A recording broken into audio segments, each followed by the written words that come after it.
Mitos itu bahasa pendokumentasian peristiwa geologis yang sangat bermakna. Bacalah. Kalau tidak bisa membaca, untuk apa mengajar-ngajar budaya? Jadi seperti anak TK mengajari mahasiswa.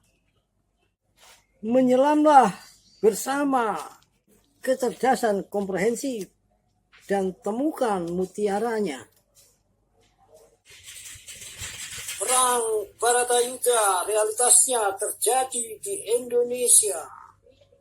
Begitulah memang, tak bisa dipungkiri kenyataannya. Berkeras memaksakan diri mengingkarinya hanya akan sia-sia. Perang Baratayuda realitasnya di Indonesia akan membuka tabir misteri dunia.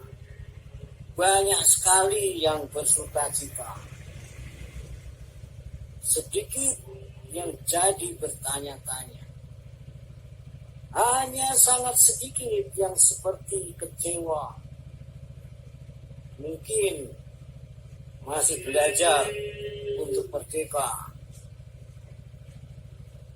Jika mungkin memang tak ingin untuk bisa menjadi merdeka,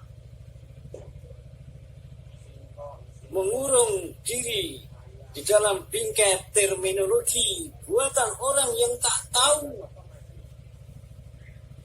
tak ingin melihat luasnya ruang budaya di tanah bumi Nusantara Indonesia, miskin pengetahuan tentang tingginya kerohanian orang bangsa Indonesia dari dulu-dulu.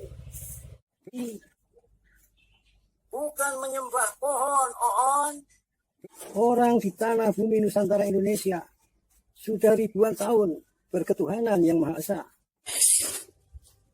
Wilayah tanah bumi Nusantara Indonesia, pusat peradaban global zaman es. Perang Baratayuda terjadi di wilayah Nusantara Indonesia menjelang akhir zaman es. Biasa-biasa saja dengan simbol-simbol kepala kerbau, tanduk, bulan sabit, menara kembar, atap rumah, dan masih banyak lagi yang lainnya. Semua itu sama saja. Ekspresi kecerdasan manusia sepanjang zaman.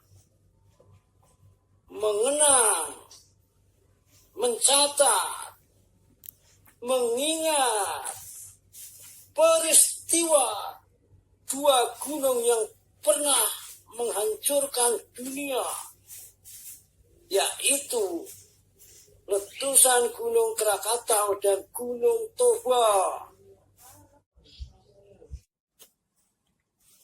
Letusan Gunung Toba mematangkan zaman es. Letusan Gunung Krakatau mengakhiri zaman es.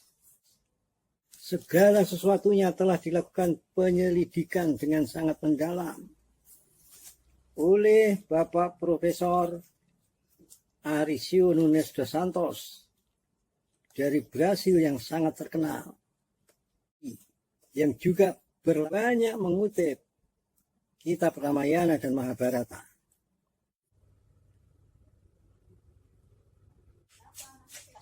Inilah buku yang saya baca, Mahabharata M. Saleh, terbitan Balai Pustaka.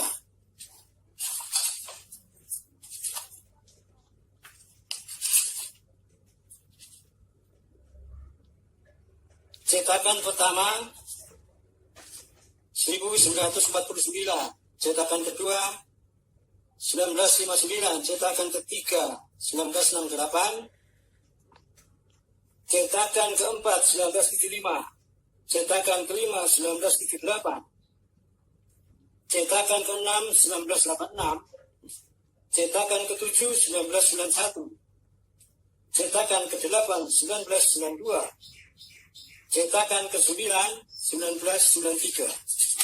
Ada keterangan di sini telah disahkan penggunaannya di sekolah dengan keputusan Direktur Jenderal Pendidikan Dasar dan Menengah, Departemen Pendidikan dan Kebudayaan, tanggal 26 Maret 1992. Saya membacanya di dalam tahun 2015, ketika keyakinan saya sudah begitu besar bahwa pusat peradaban global di masa yang lalu tempatnya di sini, di wilayah bumi Nusantara Indonesia. Jadi saya sedang mengumpulkan semacam alat-alat bukti petunjuk sebanyak-banyaknya, termasuk mengapa di seluruh muka bumi hanya ada di sini cara menanak nasi menggunakan wadah berbentuk replika gunung terbalik yang puncaknya tenggelam di air mendidih. Semua itu menunjukkan memang disinilah tempatnya. Di wilayah bumi Nusantara Indonesia inilah pusatnya. Disinilah tempatnya peristiwa besar masa lalu ditegaskan dengan sosok bidadari, bukan makhluk mitis yang bersayap, melainkan sosok manusia biasa dan berselendang. Juga ditegaskan dengan kuda-kuda tari yang rendah menatap bumi, bukan berjinjit-jinjit menggapai-gapai langit. Dengan semangat itulah saya membaca kitab Mahabharata yang saya identifikasi sebagai atau adalah yang versi India. Ternyata benar, peristiwa besar Perang Bharatayuddha pun terjadinya di Indonesia. Saya sempat bertanya-tanya apakah betul yang saya lihat atau saya baca itu. Saya melihat ada angka astronomi terselip pada bagian cerita Bharatayuddha. Angka astronomi tersebut dapat dihitung dengan matematika yang sederhana, menghasilkan angka koordinat, derajat dan menit pada garis lintang, yaitu pada garis lintang selatan. Saya ulangi penegasan dengan setegas-tegasnya bahwa pada saat saya menyampaikan dalam video ini, saya sudah tahu letak Tegal Kurusetra, tempat berlangsung perang Bharatayuddha yang sesungguh-sungguhnya itu, di berapa derajat lintang selatan. Begitulah kiranya.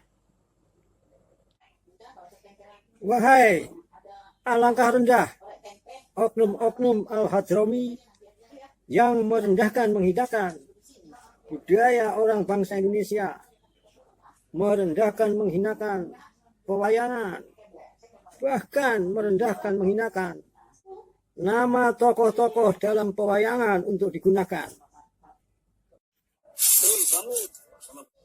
Jangan biarkan kejahilan merendahkan, menghinakan leluhur kita.